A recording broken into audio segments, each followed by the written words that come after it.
आप सभी को नए वर्ष की ढेर सारी शुभकामनाएं। उम्मीद है कि आप सभी काफ़ी अच्छे होंगे और अपने एग्ज़ाम की प्रिपरेशन आप सभी काफ़ी अच्छे से कर रहे होंगे। आज के इस वीडियो में 2 जनवरी 2026 के दिन का जो भी इम्पोर्टेंट करंट अफेयर्स है, जहां से एग्ज़ाम में प्रश्न पूछे जाने की संभावनाएं बनती हैं, उन प्रश्नों को आज के इस वीडियो में देखेंगे। तो ये कंप्लीट वीडियो आपके लिए बहुत ज़्यादा इंपॉर्टेंट रहने वाला है। आप इस वीडियो को अंत तक देखिएगा और देखने के साथ साथ अपने यार दोस्त मित्र को भी शेयर कीजिएगा। तो चलिए एक बार वीडियो का फॉर्मेट देख लेते हैं। पहले इंपॉर्टेंट डे और थीम देखेंगे, इसके बाद नेशनल और इंटरनेशनल अफेयर देखेंगे। अगर खेल जगत से कोई इंपॉर्टेंट प्रश्न बनता है जो कि एग्जाम में पूछा जा सकता है तो उसको भी आज की इस वीडियो में कवर करेंगे। तो ये कंप्लीट वीडियो आपके लिए बहुत ज़्यादा इंपॉर्टेंट रहने वाला है। देखिए, वीडियो में आगे बढ़ने से पहले आप सभी को बता दें कि जिस भी प्रश्न का आंसर आपको पता हो तो कमेंट बॉक्स में ज़रूर बताएं। साथ ही साथ अगर आपको इस वीडियो का PDF चाहिए तो हमें कमेंट बॉक्स में बता सकते हैं। चलिए पहला प्रश्न देखते हैं। पहला प्रश्न है, IMF और ACI वर्ल्ड वाइड की रिपोर्ट के अनुसार भारत के यूनिफाइड पेमेंट्स इंटरफेस यानी UPI को दुनिया का सबसे अच्छा रियल टाइम पेमेंट सिस्टम क्यों माना जाता है। ये देखिए, ये प्रश्न बहुत ज़्यादा इंपॉर्टेंट है। इसमें आपको बताना है IMF है और ACI वर्ल्ड वाइड की रिपोर्ट के अनुसार कि भारत के UPI को दुनिया का सबसे अच्छा रियल टाइम पेमेंट सिस्टम माना जाता है। तो क्यों माना जाता है? पहला ऑप्शन है, इसका इस्तेमाल सिर्फ सरकारी लेन देन के लिए होता है। B ऑप्शन है, इसमें सबसे ज़्यादा रजिस्टर्ड बैंक है। C ऑप्शन है, दुनिया भर के रियल टाइम पेमेंट ट्रांजैक्शन का लगभग 49% हिस्सा है। और D ऑप्शन है, यह सिर्फ मेट्रो शहर में काम करता है। तो देखिए, ये बहुत ही आसान प्रश्न है, ठीक है। तो इसका C ऑप्शन करेक्ट है, यानी ये दुनिया भर के रियल टाइम पेमेंट ट्रांजैक्शन का लगभग 49 यानी 49% है। तो आपको याद रखना है, जल्दी रिपोर्ट प्रकाशित की गई थी, इंपॉर्टेंट प्रश्न है और यहाँ से एग्जाम में प्रश्न पूछा जा सकता है। तो आपको याद रखना है, C ऑप्शन करेक्ट है। चलिए आगे बढ़ते हैं और अगला प्रश्न देखते हैं। अगला प्रश्न है, हाल ही में खबरों में रहा विटिलिगो किस प्रकार की बीमारी है। यहाँ पर आपको विटिलिगो बीमारी के बारे में बताना है कि ये किस प्रकार की बीमारी है। देखिए, एग्जाम में ऐसे भी प्रश्न बनते हैं, इसलिए आपको याद रखना है। पहला ऑप्शन है त्वचा विकार है। B ऑप्शन है हृदय रोग है। C ऑप्शन है दुर्लभ बीमारी है। D ऑप्शन है आनुवांशिक विकार है। तो देखिए, इसका A ऑप्शन करेक्ट है, यानी कि जो विटिलिगो ये रोग होता है, ये त्वचा संबंधी रोग होता है। इसमें क्या होता है कि धब्बे पड़ जाते हैं चेहरे पे और ये रंगहीन क्षेत्र में आमतौर पर ये क्या होता है, जो धब्बे होते हैं काफ़ी बड़े हो जाते हैं समय के साथ। और यह स्थिति शरीर के किसी भी हिस्से की त्वचा को प्रभावित कर सकती है या बालों और मुंह के अंदरूनी हिस्सों को भी प्रभावित कर सकती है। तो आपको याद रखना है, विटिलिगो जो है ये त्वचा संबंधी विकार है, यानी त्वचा संबंधी रोग है, यानी A ऑप्शन करेक्ट है। चलिए आगे बढ़ते हैं और अगला प्रश्न देखते हैं। पांजे वेटलैंड जो समाचारों में देखा गया था किस राज्य में स्थित है। इस प्रश्न में आपको पांजे वेटलैंड के बारे में बताना है, यानी आर्द्रभूमि, पांजे आर्द्रभूमि के बारे में बताना है कि किस राज्य में स्थित है। पहला ऑप्शन है महाराष्ट्र, B ऑप्शन है कर्नाटक, C ऑप्शन है केरल, D ऑप्शन है ओडिशा। तो आपको याद रखना है, पांजे वेटलैंड भारत के महाराष्ट्र राज्य में स्थित है, यानी कि A ऑप्शन करेक्ट है। महाराष्ट्र राज्य में पांजे वेटलैंड स्थित है। तो आपको याद रखना है, A ऑप्शन करेक्ट है। आगे बढ़ते हैं और अगला प्रश्न देखते हैं। रतापानी वन्यजीव अभयारण्य किस राज्य में स्थित है। इसमें आपको रतापानी वन्यजीव अभयारण्य के बारे में बताना है कि किस राज्य में स्थित है। पहला ऑप्शन है गुजरात, B ऑप्शन है राजस्थान, C ऑप्शन है मध्य प्रदेश, D ऑप्शन है उत्तर प्रदेश।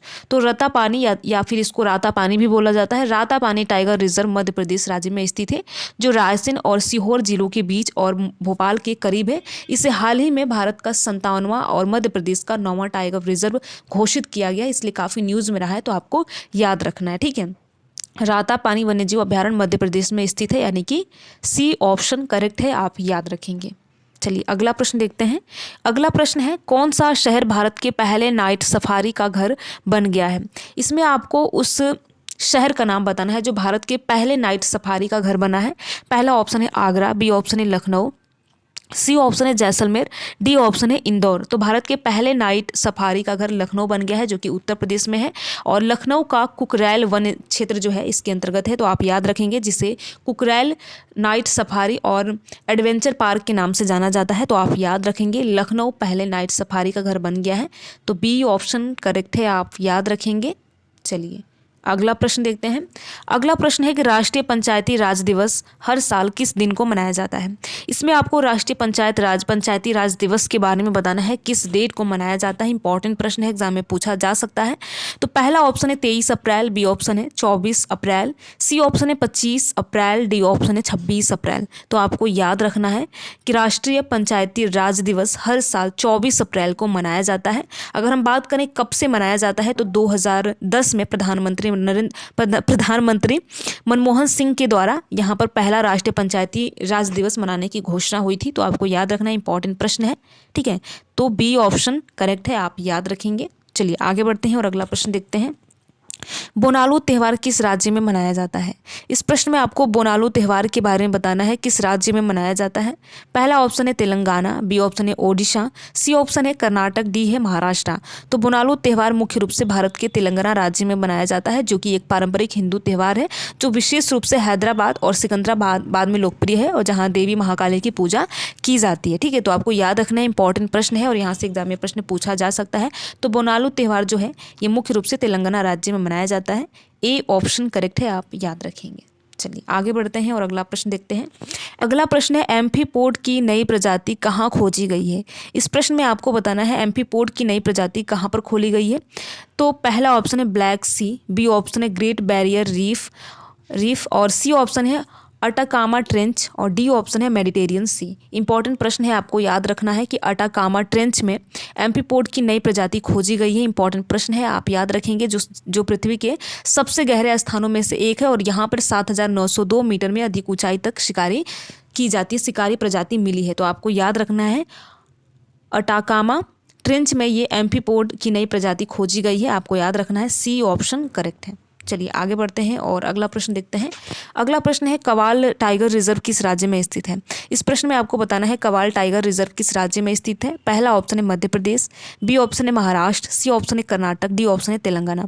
तो कवाल टाइगर रिजर्व भारत के तेलंगाना राज्य में स्थित है, जो कि गोदावरी नदी के किनारे और दक्कन पठार के मध्य उच्च भूमि क्षेत्र का हिस्सा है और बाघों के लिए महत्वपूर्ण गलियारा है। तो आप याद रखेंगे, जिसे 2012 में बाघ अभ्यारण्य घोषित किया गया था। तो किस राज्य में है, तेलंगाना में है Kawal tiger reserve, D option correct है, आप याद रखेंगे। आगे बढ़ते हैं और इस वीडियो का आखिरी प्रश्न देखते हैं। अगला प्रश्न है सिंगटू लोक नृत्य किस समुदाय से जुड़ा है। इसमें आपको सिंगटू नृत्य के बारे में बताना है, लोक नृत्य है किस समुदाय से जुड़ा है।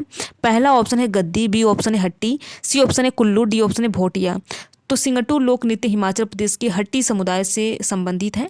इंपॉर्टेंट प्रश्न है, आप याद रखेंगे, हट्टी समुदाय से जुड़ा हुआ है सिंगटू लोक नृत्य, जो कि हिमाचल प्रदेश के एक समुदाय है हट्टी, वहाँ से जुड़ा हुआ है, ठीक है। तो आप याद रखेंगे हट्टी समुदाय से जुड़ा हुआ है सिंगटू लोक नृत्य, जो कि हिमाचल प्रदेश में ये समुदाय पाया जाता है। तो आप याद रखेंगे, बी ऑप्शन करेक्ट है। तो कुल मिलाकर हमने 10 मोस्ट इंपॉर्टेंट प्रश्न देखा और यहाँ से एग्जाम में प्रश्न पूछे जाने की भी संभावनाएं बनती हैं। तो अगर आपका हाल ही फिलहाल कोई भी एग्जाम हो तो आप इस वीडियो को देख सकते हैं। वीडियो कैसा लगा जरूर बताइए। अगर आप वीडियो में किसी भी प्रकार का सुधार चाहते हैं तो हमें बता सकते हैं। वीडियो में लास्ट तक बने रहने के लिए आप सभी का बहुत बहुत धन्यवाद। अगर आपको ये वीडियो अच्छा लगा हो तो वीडियो को लाइक कर सकते हैं और लाइक करने के साथ साथ अपने यार दोस्त मित्र को भी शेयर कर सकते हैं। Thank you.